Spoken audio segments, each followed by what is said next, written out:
The 8th console generation was a weird time for the Call of Duty series. We saw the series shift from loosely following historical events before veering into alternate timelines involving modern weaponry. This would eventually lead the series into changing to futuristic science fiction games that you either love or you hate. This would lead to many wishing for a return to the boots on the ground style gameplay that Call of Duty had become synonymous with. And while there'll always be people who may or may not like what Call of Duty had become, it's not hard to believe that the drastic switch had alienated fans of the series. This would ultimately lead to Sledgehammer Games taking point with a return to the series' roots with Call of Duty World War II. Releasing on November 3rd, 2017, Call of Duty World War II would be available on PlayStation 4, Xbox One, and Windows. The game would be met with decent scores too, with many claiming that it was the best Call of Duty game in years, having praise towards the game's campaign narrative and cast of characters. However, some would go on to criticize the game's familiar feeling as well, with a handful of reviews saying that the campaign felt like a been there, done that kind of thing. None of the negative feedback would really matter in the end, as the game would be a success, raking in over $1 billion by the end of 2017. As with other entries in the series, Call of Duty World War II would have multiple editions. Naturally, you have the standard edition. However, you also had the Digital Deluxe and the Pro Edition, which was only available for purchase at GameStop. Both of these came with the game's season pass, the Corentin bonus map, 1,100 Call of Duty World War II points, a multiplayer upgrade weapon unlock in 2x XP, zombies camo, and the Divisions pack. The main difference between the two versions was that the Pro Edition included a steelbook case. One last thing about GameStop as well, those who pre-ordered Call of Duty World War II from there also received a limited edition hat. And finally, before continuing any further, there was this Valor Edition that came with everything in the Pro Edition, as well as a Bloodraven sword pin, Division patches, a zombies poster, and this exclusive statue. In addition to that, everyone who pre-ordered the game would also receive access to a private beta that gave participating players a beta combat pack for the full game. This essentially gave people a bunch of extra multiplayer stuff, which included a helmet, an emblem, and a calling card. But outside of that stuff, you also had one more addition. Outside of the game and the season pass, this would also include a poster with a zombie face and also a backpack with the Call of Duty branding on it. There was also this Call of Duty World War II deployment kit edition as well. This thing contained a World War II themed flashlight with a Call of Duty World War II logo on it, a canteen, a dog tag for the main protagonist, Red Daniels, a hardcover collector's edition guide, a poster that featured Call of Duty World War II artwork, a piece of propaganda artwork, and a World War II visual encyclopedia that covered the events of World War II. It should be noted that this last version didn't include the game or anything, as it was a Prima Games pack. You also had stuff like this Call of Duty World War II field manual book, which provided illustrations that showed additional World War II history, and this mystery box, which included a Call of Duty pen, a dog tag, a military journal, retro canteen, and a metal mystery collectible. Going back a little further and getting this out of the way, the game's season pass would be for several map packs. These would be for things like multiplayer maps, war missions, and also zombies. Yep, zombies is also in Call of Duty World War II with its own storyline and whatnot. Also add that Call of Duty World War II would be nominated for many awards revolving around things like Best Action and Multiplayer Game. However, the game would at least win awards that involve the game's audio. And with all that out of the way, it's time for a recap, so get yourself ready. If you don't want to deal with my retelling of events in the game, feel free to skip ahead to the provided timestamp. Call of Duty World War II begins with some opening credits with a little backstory on, well, World War II, and a little action with our main protagonist, Ronald Red Daniels, before we get to the Call of Duty World War II title. This is followed by Daniel speaking to his brother Paul, explaining they could take back France, with the wait being the real battle. This goes on to a scene where we're introduced to some dudes in our crew named Zussman, Stiles, Aiello, and also Sergeant Pearson, a real sweetheart. Well, you think you're special, huh? The Krauts are gonna eat your lunch. And not our lunch, Sergeant. Our lunch is secure. Watch your lips, Zussman. This scene is followed by one where we see we're gonna be storming the beaches of Normandy with a dramatic speech from this dude named Davis. This is where we learn of another member in our platoon, Lieutenant Turner, who Daniels says is always looking over Pearson's shoulder. We then begin the mission D-Day. Remember, no digging in at the shore. Gotta advance. You need to stay low and do not bunch up.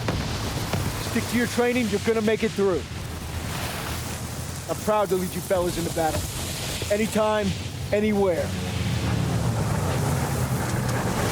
All right, give him hell, boys! The beaches are supposed to be flattened, right? Sound scared, Private. No, sir. You should be. So our landing craft makes it to the beach with a bunch of dudes getting dropped, and Daniels jumps off to the side, surviving the event where he follows Turner, who orders him to take a Bangalore and head off to the seawall. Once we get there, we blow up a path and then ascend the bluffs, going on to clear a bunch of bunkers. Afterwards, we hit this point where Zussman gets stabbed, and then we need to do this little QTE, going on to save Zussman, who we end up having to drag to a CCP station. Once we reach the location, we see Zussman is in bad shape to the point where Daniels has to give the dude some morphine. However, there's still a fight happening, which leads us to go on and destroy some artillery. After we blow the thing up, we regroup with our platoon to a rally point where we see Aiello and Zussman. Daniels. Man, I thought I'd seen everything. He gonna be all right? Yeah, he taped him up pretty good. Should have stayed on the boat. Oh, now he tells us. Hey, what you did back there, I owe you. I'd say we're even. We'll see this through. To the end? To the end. Beachhead secured. We'll bivouac at the second hedgerow after the ridge. Welcome to the bloody first. You're a long way from Texas, farm boy. With this scene ending the level and moving us on to Operation Cobra, with Daniels hoping to get home by Christmas. However, they need to take Marnier first. This leads into some small banter between the group before they're reunited with Zussman, as we find out that we're moving out with our first objective of getting on a tank, which is followed by the scene with Pearson slapping at Zussman's wound, basically saying there's no way that it's completely healed. But anyways, this is followed by us moving out where a dude named Perez tells us about Kazarine Pass, which led to the massacre of Pearson's men and landed him in Article 15 in a demotion, with his goal now to turn them into a model platoon to make up for it. So eventually, our ride is disrupted when some tanks get blown up, which leads us having to regroup on Turner before heading to an AA gun that we end up mounting and using to blow up some planes. After this, we head off with Pearson to take out some artillery crews. Once we're clear, we continue to a sniping position and then destroy some more artillery guns. Afterwards, Davis comes out and tells us that we're gonna help out a nearby church, which leads us driving to get to Charlie Company. However, we're eventually forced to take the gun while Zussman drives to the location. Once we're there, we see a brief interaction which ends with Pearson saying that we take Marnier at first light, which ends the level. With this next major scene showing Daniels having a nightmare, with him and Zussman having a small bro moment after, which leads to some backstory. So are you gonna tell me about that dream, or what? Wolves had been killing our cattle. Me and my older brother Paul were hunting them when we got cornered. Brad! I'm trying!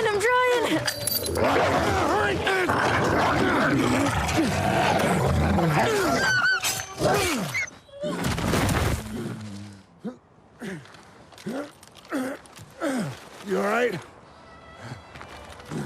I'm sorry, Paul. Listen good, kid. It's only natural to be scared.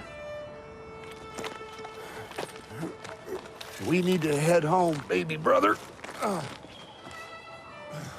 From that day on, I swore I'd never let Paul down again. But now it's not just him I gotta live up to. After this scene, we begin the mission Stronghold, where Pearson says that we're to lay down suppressive fire from a church, which leads to the objective of taking it as we go on to defend the surrounding area and regroup with Pearson after, booting in a door to make our entrance. Once we clear the place, we scout a courtyard, going on to climb a bell tower to provide overwatch support, protecting Zussman. However, the bell tower ends up being fired upon. Time to go! Get him! Oh, Jesus! I got you! Hold on! No! Look out!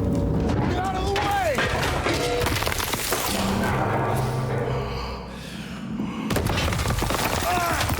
Get out of there! Hurry! So anyways, we go to make our escape when an angry Pearson saves us when we're tasked with the new objective of defending the town square. Afterwards, some planes come in and blow up the enemy when we see Zussman come out of nowhere with Pearson saying that he's been too easy on them and that he's gonna see what they're made of, which ends the level Stronghold. It brings us to SOE, where we're told we're gonna be teaming up with British Special Forces. This cutscene begins with Davis explaining that they've received intelligence about a train carrying V2 rockets for an attack on Paris, which we need to stop. We're then introduced to agents Vivian and Crowley, who are going to be leading the operation, and then we're dropped in with their objective of stopping the train when we begin the level dropping some dudes using stealth. However, we're eventually spotted, which leads us cutting through a post office to get to the train. Unfortunately, we miss our chance to get to it as we're shot at, now jumping into a jeep to chase after it, with Zussman eventually switching to take the wheel, causing us to be the ones who shoot it up before getting this scene with a QT.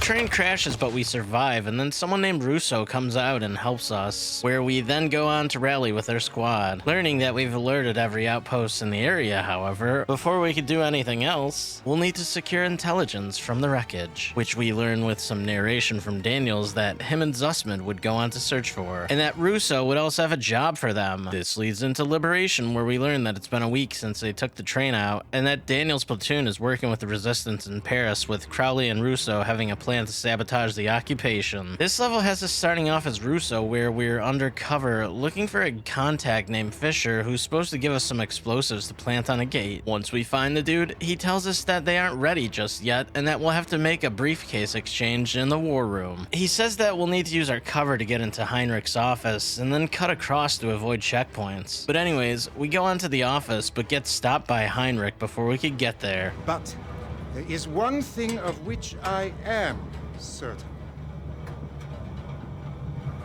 Watching your son flail as he drowned under my boot gave me the greatest pleasure of all.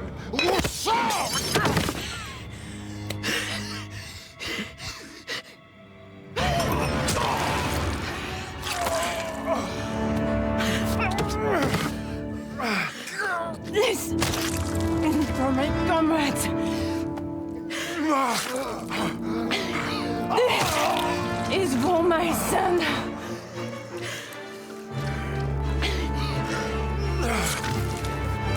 This is for me. Vive la résistance. So basically, Russo's identity is uncovered by Heinrich, who gets killed after, which then leads to us moving on to make the exchange with Fisher. So now that we got the explosives, we go on to rendezvous with Crowley, who actually ends up having to save us from this dude. Ist das Blut an Ihrem Ärmel? Ich fürchte, das ist Tinte. Heute ist einer dieser Tage. Legen Sie Ihre Aktentasche zur Inspektion auf den Tisch. Ich komme zu spät zu seiner wichtigen Besprechung. Fräulein, Ihre Tasche! Sofort!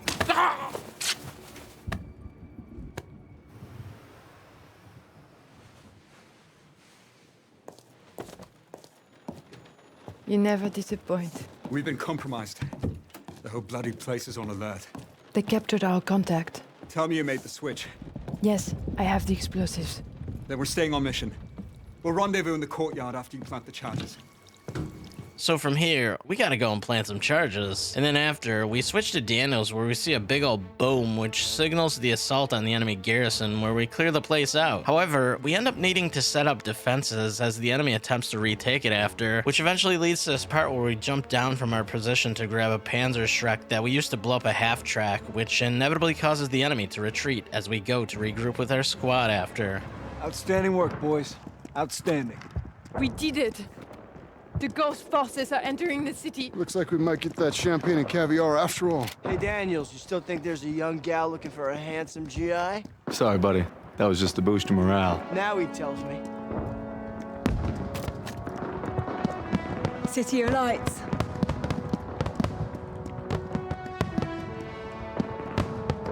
Finally, something to celebrate, eh, Crowley? There's no turning back. France has reclaimed Paris. This ain't exactly over yet. The war's not done. Oh, come on, Pearson. Let them have this. That's what Turner's for. Which ends the level, and then we go on to collateral damage, where Daniel says that they thought liberating Paris would lead them one step closer to home. However, they're instead going to Aachen, where we learn that they're clearing it to drill a hole to the western front. We see a little banter between the platoon about a letter Daniel's received from his girl back home, and then Turner tells them they're headed to the Stat Theater tomorrow, which officially begins a level where we're already in the hot zone. Daniel! I got you! Keep your head down! God damn it! We keep crushing them and they keep coming back! We can't hold the plaza much longer! Artillery's on its way. They're saying 10 minutes tops. Might as well be 10 hours! Lieutenant Turner, we need tank support now! Tanks are covering our flank. Pipe down and let me think, God damn it! We don't have time to think! All right, Daniel! You and I will go with Pearson and call it in! Move! All right, covering fire! So we go on to use a field phone to request support from Perez. This is followed by a small scene with Perez stating that they're rerouting to Stat Theater when we switch to playing as him, going on to reach the theater. This section is pretty much dropping enemy tanks on our way there, but anyways, once we're at the location, we clear the square with Perez. After this, we're back to Daniels as we're tasked with reaching Hotel Allendorf, where Daniel scouts the place from afar, seeing that it's clear. This leads to us advancing through a building, blowing up walls in order to progress, and then rallying with Turner after to clear a path to the hotel. Once inside, we go on to secure it, rallying with our platoon where we go into a basement, discovering that there's people hiding inside. Turner and Pearson have a little disagreement on what they should do with them, with Turner saying they should use a truck they passed to get them out, and Pearson responding that their mission was only to secure the hotel. This leads to Daniels and Aiello going on to retrieve the truck when the enemy attacks. After this, Aiello and Daniels move the truck, and then we see this scene where some kid named Anna was left in the basement of the hotel, which leads to Daniels having to go and retrieve her. We find out that the place is crawling with enemy soldiers here when we gotta do this QTE, going on to find Anna and then make our return during this stealthy section where we gotta go and regroup at the truck. Another argument happens with Pearson and Turner, and then we end up getting attacked again, having to defend our position. After this, we get this scene with Zussman asking the people on board the truck if anyone could drive it when the enemies come out of nowhere and shoot up the truck.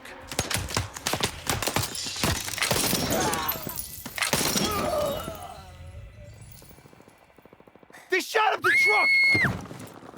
Erika! Bitte, Erika! Fang auf! She's gone. Nein! Go on! Go! What the hell are you doing? Following orders. Everyone back to the hotel. Move, move, move! Hey, there's nothing we can do. So Anna's sister Erica gets killed when we're told to fall back to the hotel by Pearson, ending the level. So with our next scene, we see Davis yelling at our boys, saying that the orders were to secure the hotel and to not evacuate civilians, and that we're on the verge of the biggest operation of the war. This is followed by narration by Daniel saying that it's been 3 weeks and that they're in Hurtgen Forest clearing it so a convoy can make it to the Rhine, with a little scene between our platoon where Daniels learns that his girl's pregnant. Once this scene is over, we begin Death Factory, where Davis tells us that our mission is to take Hill 493. The Hurtgen is dark and nearly impenetrable. Our mission is to take Hill 493. Whoever holds the hill dominates the valley. Now, for lesser men, this task might seem insurmountable, but our division boasts a proud history of firsts. In World War I, we were first to hold off a German attack, first to launch a counteroffensive, first across the Rhine. Nothing has ever stopped us, and nothing ever will. Lieutenant, tell them what we're all about. No mission too difficult, no sacrifice too great. Duty first. I can't hear you. No mission too difficult, no sacrifice too great. Duty first. That's right. Now get ready to move out. Duty first. Back to the old meat grinder. Amen, brother. So we begin this section by delivering some food, and then going back to regroup with Turner, where we move on to eliminate hilltop artillery. But first, we need to help secure the frontline bridge by setting up defenses to eliminate enemy troops. After we blow up a tank, our platoon splits up as we follow along Turner when we find out that the enemy had laid a trap for us, which leads to Daniels needing to escape the area to avoid being blown up by artillery. Unfortunately, he's eventually knocked to the ground by a blast where he imagines seeing his brother Paul. Get up, Brad. I know you better than anyone, so I know you still got fight in you. You can't give up. Not now, not ever. Paul? Krauts could be here any second, so show me what you're made of and get on your feet. I'm afraid I won't make it. You got to, Red. Hazel needs you, and so does your child. Now get up. I will. Of course you will, because you don't know the meaning of quit. I got faith in you, baby brother. Paul. Paul. Meet me at home, baby brother. So after this, Daniels goes on to find his squad, eventually coming across Turner, and then the section where we gotta take out a sniper. Once this is done, we go on to find an assembly point, after which, clearing out a mill and then preparing to defend against an enemy counterattack. After we hold the enemy off, we rally on Turner, where he says that we're gonna hold the position until Pearson gets there to take the hill together. And then we see a little conversation between Stiles and Daniels, who both mention Kasserine, with Stiles saying that he knows someone who could shed light on the events that happened there, which ends the level. In the next scene, Daniels asks Turner about Kasserine Pass before their conversation is interrupted by Stiles, who says they've received a transmission from Baker with a message saying that they're going to assault Hill 493 and that Pearson is with them, which leads to us moving out and beginning the level, Hill 493, where we see a scene with Aiello saying that Pearson took some men to attack guns, which is followed by the objective of capturing the hill. In this section where we gotta defend a dude so he could go and blow up a bunker with a short dramatic scene between Pearson and Turner. How many casualties? We executed the mission. How many? Our instructions were to take this hill. You should have waited for us. There wasn't time. What about our We had orders! The hell with our goddamn orders! Do you think I wanted any of this? We are cogs in the machine, Joseph. We start going our own way, the whole thing breaks down. When did you forget that? These are men! Our men! When did you forget? So this is followed by an objective of destroying the enemy artillery, and then this part where we gotta take out a tank.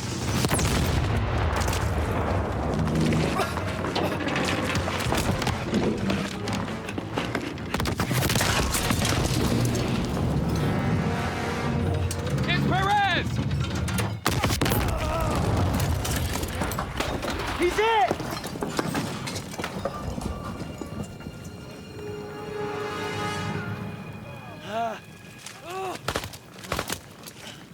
It's okay. I've got you, son. Lieutenant! Ami. Verfluchten Schweine. Arschlöcher. Sie werden uns nie schlagen. Was machen Sie hier auf unserem Kontinent? Hä? Sich alle am Arsch lecken, verfluchten amerikanischen...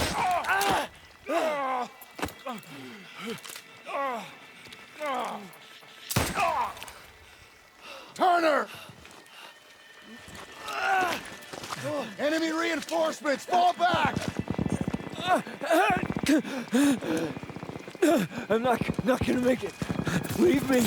I got you! So Turner gets shot, and then we gotta drag him out of there, which leads to this. Stay with me! Turner!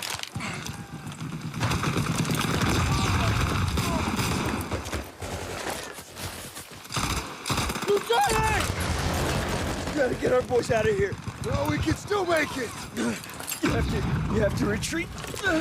No, we ain't leaving you here. Get me up, I'll hold them off. You have to go! Go! It was an honor. No sacrifice too great. Go. Fall back! Sergeant! Move! Move! Fall back! Move! Back! There's an order! Go! Go!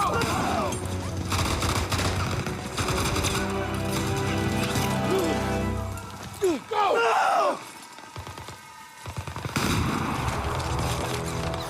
As you can see, Turner's killed here, and then the next scene has Pearson taking charge of the platoon, with Daniels now second to him. This is followed by another with some more narration from Daniels, with him talking to his brother, saying that he may not go home with Pearson in charge. We then see some banter amongst our platoon when they're interrupted by a hammered Pearson, when we learn that we're going to be defending a convoy tomorrow before he storms off, after saying that he had served with Turner for 6 years. This leads to the level of the Battle of the Bulge beginning, with our platoon huddled up in the cold when Pearson comes out and tells Daniel to take an ammo box to an east dugout. Once we're there, we see enemies coming out, after which we go and report back to Pearson, where we're met by Aiello, who introduces us to a dude named Howard. We learn here that the enemy is going to unload on us when the convoy rolls on through, which leads to Daniels telling Pearson that they should call in for air support. However, Pearson responds by saying that they shouldn't count on any help. This is followed by the objective of us going on and protecting the convoy when we see a bunch of strikes happen when we run to cover with Zussman, and then head to Pearson where we're directed to a radio. Once we're at the spot, we then defend Howard while he gets the radio working, after which calling in air support where we see they're already tasked with heavy bomber support and have an unknown ETA. This has us switching to a pilot named Matthew Weber, as we now have to fly around and protect some bombers. All this section really is blowing up enemy planes. But anyways, after this, we see that the planes are then directed to assist our platoon, but we also learn is being overrun, as we switch back to Daniels with our new objective being to retreat back to the front lines, forming up at a central lane after. Eventually, air support comes in, and then we call in airstrikes to destroy enemy tanks, after which we see Pearson call in a nearby strike as the enemy draws in close with Zussman and Daniels rushing to a foxhole. However, Daniels gets knocked down by a blast, causing him to crawl for it as he's tossed a pistol when the P-47s come in and blow up the enemy. Everyone all right? Ask me after my ears start ringing. I can't feel my hand. It's because I'm sitting on it. Oh, thank God. Question for you, Corporal. How long has Pearson been out of his goddamn mind? That's above my pay grade. Probably get a medal for it. Well, I wasn't so bad. We're all lucky to be alive. Proud. Daniels, take those crowds to bosses. Yes, sir. And be quick about it. So the platoon survives, and then the next scene shows captured enemies being escorted. However, one of the dudes ends up escaping, which leads to Daniels having to chase after him when he finds out that the dude was carrying orders to plant explosives on a bridge in Remmingen, which is the last one standing across the Rhine. This begins the mission Ambush, where Howard tells us that Pearson has ordered them to block the bridge by bringing down some trees. We then go on with him as he goes to plant the final charge, with our objective being to ambush the German transport. So we do this, and then we learn that we're going to use their truck to infiltrate the enemy's airbase and destroy some explosives. In the next part, Zussman and Daniels go on to find a vantage point in the base to provide support as the rest of our platoon goes on the attack. After this, we go onto a tower to provide overwatch for Pearson. However, Daniels is eventually knocked out of it, which leads to Zussman being captured by the enemy. This leads to Pearson coming out of nowhere, saying that the mission comes first when we take his Jeep and then drive off, attempting to rescue Zussman. Unfortunately, our Jeep flips over, which leads to us taking out an enemy with a QTE, with the enemy truck holding Zussman captive, escaping off after, and then we get this scene with an unhappy Pearson. You disobeyed a direct order. Then I guess you better court-martial me. Desertion is a capital offense. So maybe I should just do us all a favor and finish the job. Sergeant! It's over. You got no place in my platoon. Get him out of my face. So Pearson tells Daniels that desertion is a capital offense and that he has no place in his platoon, which ends the level with Aiello and Styles saying that Daniel did everything that he could while carrying him off. So after this, we see a time jump forward 12 hours later where we see Zussman and some dudes near a train with a person named Metz looking for workers. This leads to Zussman and the others hiding their tags when Metz comes over and executes one of them. This is followed by Zussman speaking to Metz in German, telling the guy that they're Americans before he bashes them with his pistol when we see them all being taken onto a train to go to work. The scene after this, we hear narration from Daniels, who says that it's been 8 weeks since Zussman was captured, as we see Davis explain what happened to Pearson at Kasserine. Sir, tell me they found Zussman. I wish I could, son. Pearson didn't give a damn about him. Just like his men at Kasserine. Kasserine? You got it all wrong, Private. Pearson was ordered to retreat, but some of his men were trapped in the pass. Couldn't bring himself to fall back without them. But he ended up just losing more trying to save him. It's never been the same. But you don't need to worry about Pearson.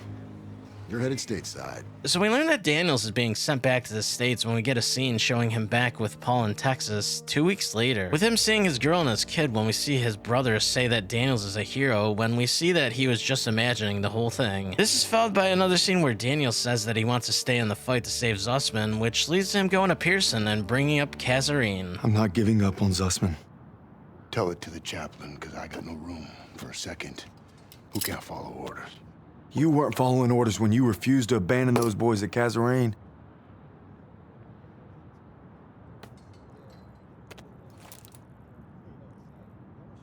What did you just say to me? You heard me. You better leave while you can still walk. Davis told me it wasn't your fault. You were only trying to do right by your platoon. Get out! Get out! I'm not going anywhere. I said get out! God damn it!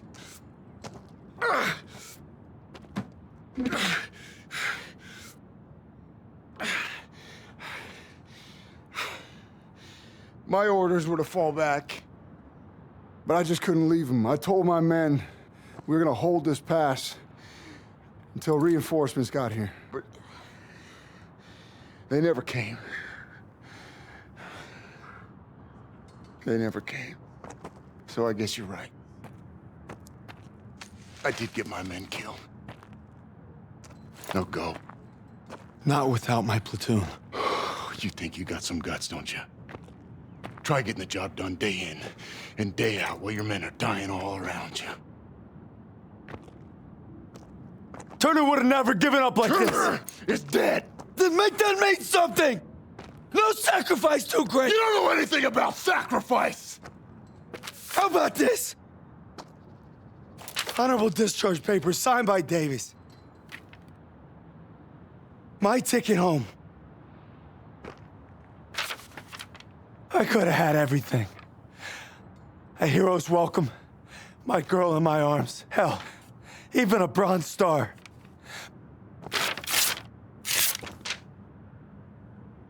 But I got one last mission.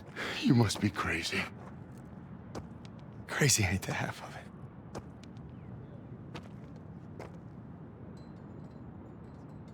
All right, fall in. Sergeant?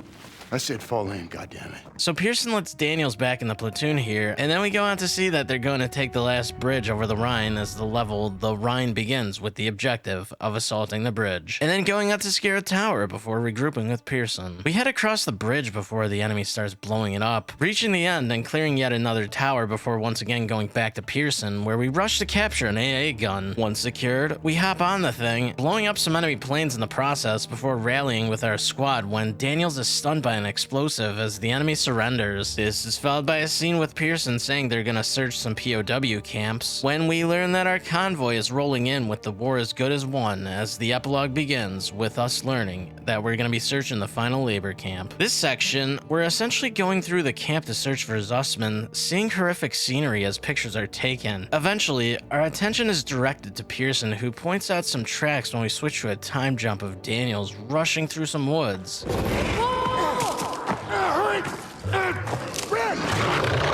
Red, take the shot! Everything's coming full circle. All I'd done, all I wish I'd done. It's like my whole life is leading to this moment. We need to head home, baby brother.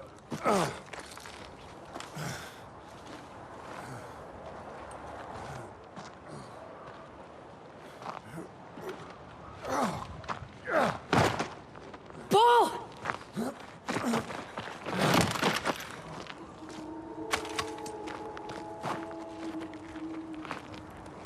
You died right there in the snow. All because I couldn't. Damn it. I'm coming, Zussman. You're not gonna die, brother. Not now. Not today. So we learn here that Paul was dead the whole time as Daniels continues searching for Zussman, eventually coming across the dude when he takes out Metz, who's about to execute Zussman. Red, take the shot! Take the shot! Take the shot!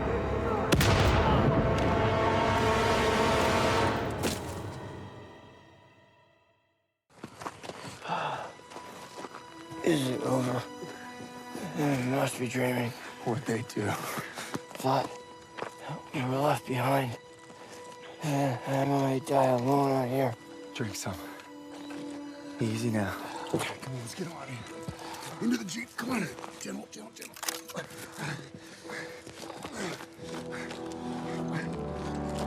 You always looked out for me, Paul. And I reckon you did today. Because there's only one thing that keeps you going on that long march, and that's having your brothers beside you. When history called, you answered. From all walks of life, you came to defend peace and freedom. I thank you, and the world thanks you. Wherever your path takes you, know this. You will always be amongst a brotherhood of heroes. Well, this is it, fellas. Zussman wanted you to have it. Yeah, you'll need it more than me. You got a kiddo now. Thanks for the vote of confidence. Yeah, you'll be fine. Gentlemen. Queens! Your prodigal son returns! You gonna be okay? Gotta say bye to Zussman. Sergeant. Going home, Sergeant?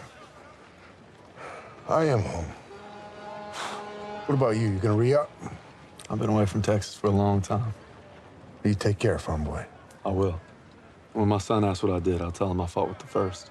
And that crazy bastard Pearson. Crazy ain't the half of it.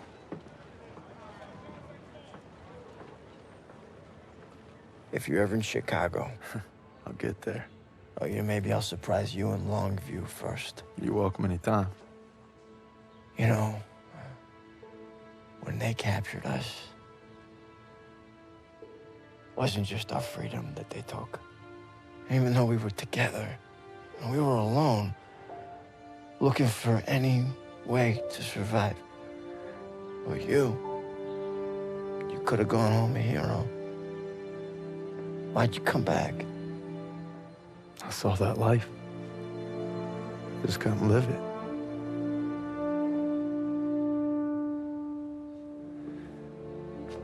To the end.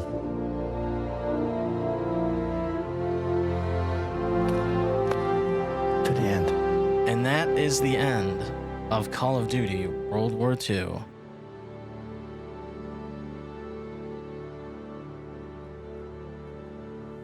Summarizing Call of Duty World War II, I think that I found the campaign to be okay. It didn't blow me away by any means, and I found there to be some cringy moments, but I at least thought it was fun enough. The story was alright. I get what people said about the game feeling like a band of brothers kind of thing. Your company feels like it bonds together and gels just enough to make you sort of care about the interactions between everyone. I think these types of games can be more difficult to create intrigue since there isn't a centralized villain who we feel like we have to take down or anything. You get a hint of it when we see dudes like Heinrich and Metz, but like, we get done with them so quickly to the point where they feel unremarkable since there isn't any actual build-up. Heinrich I get because of Russo's backstory, but with Metz, I questioned why even bother trying to tie a name to the face since we just kind of see him and then take him out with a slow motion sequence at the end. Like seriously, this could have been any random enemy soldier. It made no difference whatsoever. But I guess if you look at the bigger picture and ignore this aspect, the game is really just us trying to win the war as a whole, so it's more so about the journey with our platoon versus the end result. We already know how World War II ended, so it was up to Sledgehammer to create a compelling narrative to keep something we've been told a million times fresh. And for what it's worth, I think they did an exceptional enough job. If I was to pinpoint any missions that I found to be interesting,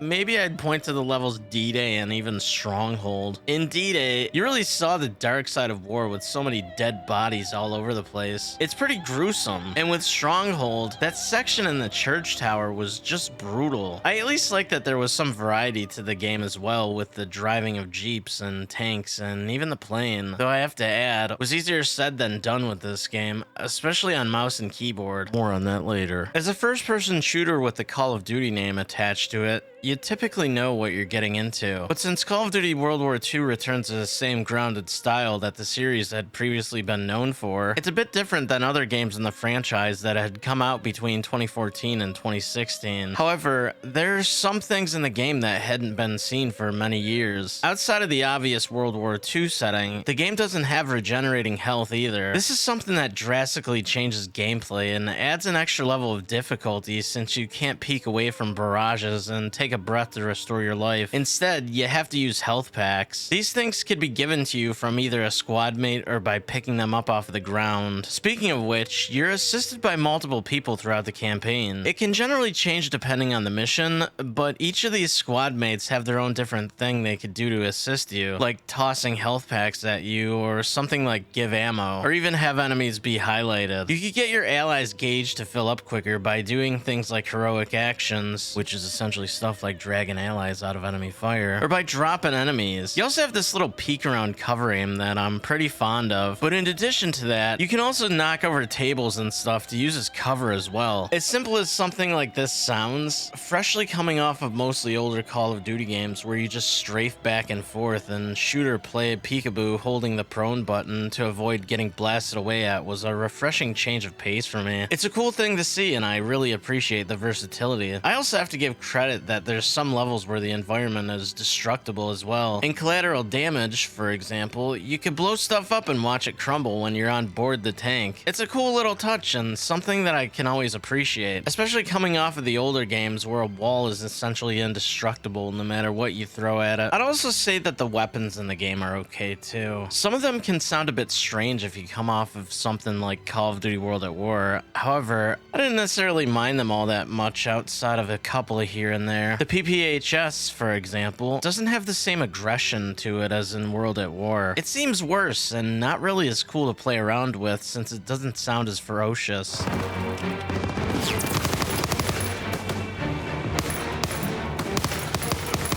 By comparison, this is what it sounded like in World at War. Maybe it's preference, but I think World at War sounds much better. I think if I pointed to stuff that I liked, well, there was the toggle action with the incendiary rounds. It was like a little light show burning up enemies. Pretty cool. I'll also say that some of the sniper rifles were absolute beast. Seriously, this game is like a sniper's paradise. You have this little slow motion you could do to line up headshots, which lets you pop off shots left and right. It feels extremely satisfying when you successively dump all your bullets into multiple enemies. I usually love sniping in these games, so for that reason alone, I found World War II to be the most gratifying game in the series to pick off enemies with thus far. The time dilation might not be the realest thing in existence, but damn do I find it to be soothing. I'll also add that the game looks pretty damn good too. The cutscenes make you feel like you're watching a movie, and the actors and performances are fantastic. This really helps in making you develop a relationship and care for the characters far more than you usually might under these circumstances, which is something you don't necessarily see too often with games involving so many people. You eventually run into moments where someone might die or they get taken away or something happens and it's like, well, that sucks, but okay. Take for example when Zussman gets captured. The following chase sequence to try to rescue him is very dramatic and appropriate with the level of bond that Daniels and him share, and when you're unable to save him, you feel a little helpless. It's emotional stuff, something that actually gets heightened by the game's soundtrack, which I think is orchestrated pretty well. I'm not gonna say it's Modern Warfare 2 or Black Ops, but it's at least able to get you into the mood to feel like you're going out to save the day. I hate to follow this up here with the negative stuff, but that's what we're going with. I think this game might be a little easier for me to pinpoint flaws with versus other entries in the series. I'll start with the obvious one. I hate these QuickTime events. They're just awful and feel like a sad attempt at engagement. There's nothing more unappealing and uninteresting than dragging and lining up my mouse to a circle and clicking a button. I'd also like to add that the campaign has a few missions that feel off due to something that I don't think the developers could have really done all that much to change. Of course, I'm talking about the driving section in the SOE. Like, what even is this? I get what they're trying to do, but why is this section designed like a terrible racetrack? Something that's actually made worse if you're an unlucky soul trying to navigate paths using a mouse and keyboard. There's nothing more annoying than drilling a wall because the game throws a driving stage curveball at you. And then all of a sudden you're manning a a gun out of the blue when it probably should have just been that the whole time. It's weird because the end of this part has a really cool scene as well, where you get to watch a derailed train go wild. It's a fantastic end to an otherwise redundant section. Flying wasn't exactly fun either. Seriously, it's no Battlefield. Something about controlling the plane feels stiff and unintuitive. It's a freaking nightmare, but at least with the part where you need to shoot down enemies, you don't have to be the one doing all the work, since the game will just automatically progress you when enough enemies get dropped total. But yeah, that's mainly the problems I had here. So with everything said and done, I think that Call of Duty World War II is alright. Not the best Call of Duty, and I don't think it's anywhere near the bottom either. It's pretty middle of the road. I do like it more than the futuristic stuff, though I think that compared to World at War, it's pretty mid. I think the game's attempt at being gory and stuff to show the brutality of war was respectable, but some of the scenes were still a bit sick. What I at least liked about World War II was that it showed a bond between a platoon who basically had to go through some of the worst conditions imaginable. It really was like a brotherhood. However, I don't really know. There's just something off about the game. It doesn't exactly have the same flair as other titles, which could be attributed to the game itself having more of a classic vibe to it. It's still worth playing. I just think it's so ordinary that I'll probably never bring myself to bothering with it again. It just doesn't really stand out in any way in particular, and it doesn't have the same nostalgic vibes as the classic games. That being said, like with any game, I think it at least warrants one playthrough. Whether or not you like it is probably just preference. But for me, I don't know. I just didn't really care for it all that much, and it's probably gonna stay like that. Thank you so much for watching. Did you like Call of Duty World War II? If not, what's your favorite World War II themed game? If not any of the Call of Duty games, is it something else? Feel free to leave a comment and I'll check them out. Also, if you made it this far, why not give a like and also subscribe too? We'll be back with more soon enough, so until next time, take care and peace out.